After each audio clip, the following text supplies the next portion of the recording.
corporations live forever. A partnership ends when one of the partners leaves the partnership, sort of limited to the lives or whims of the partners. Corporations exist potentially forever. There are some companies in the United States that go back hundreds of years. And that just sort of fits in with this idea that it's a separate legal person from its founders. When companies raise money, they give the people who contribute that money oftentimes something called a share, or piece of stock.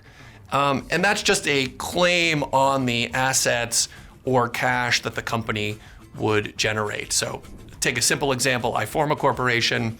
I'm the sole shareholder of the corporation.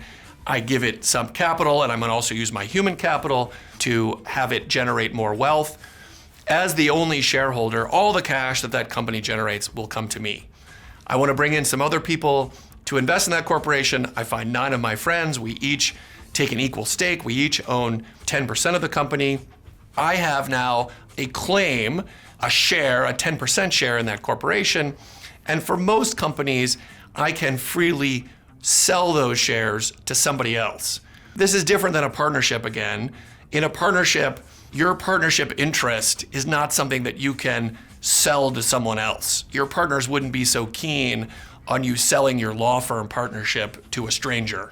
In most corporations, with some exceptions, shares are freely transferable. If I own shares in ExxonMobil, I am a shareholder. I can buy and sell those shares in a place, in a market. We call that place maybe the New York Stock Exchange. And ownership is something that can change hands all the time.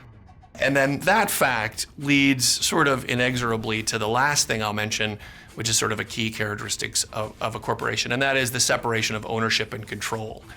For a typical thing like a partnership that's running a business, the partners are in control. They make all the decisions, and they are the people who are the economic owners of that business entity. In a corporation, it's a little different. Money is collected from people called shareholders.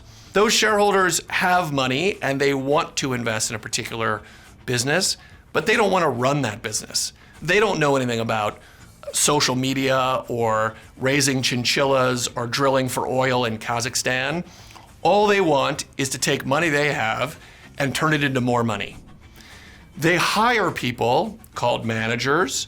Those managers, who are first the board of directors and then the people the board of directors hires, you might have heard of things like the CEO or chief operating officer, the COO, those people make decisions for the corporation.